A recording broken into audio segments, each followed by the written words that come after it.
गत किछि दिन तले बिजु जनता दल रे बड़ राजनैतिक चर्चा हेउथिला। से चर्चा एबे टिके नरम पड़िछि, किंतु या भितरे एक बड़ खबर आसुची जे बिजु जनता दलर राज्यसभा टीम रे एक बड़ परिवर्तन होई पारे। ममता महांत सुजित कुमारंक परे आउ जणे राज्यसभा सांसद दल छाड़ी पारंती।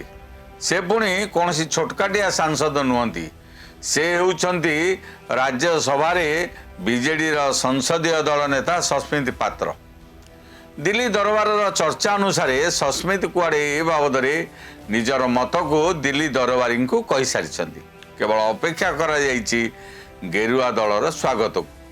पुणी यह भी चर्चा होउछि जे ए बाबद भुवनेश्वर एयरपोर्ट छक नेता और तांको पारिषद ए बाबद भल भाव जानिछन्ति।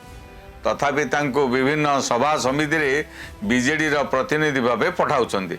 अर्थात दुई दलर सहभागितार सस्मित निज स्वार्थर गोटी चलाउछन्ति।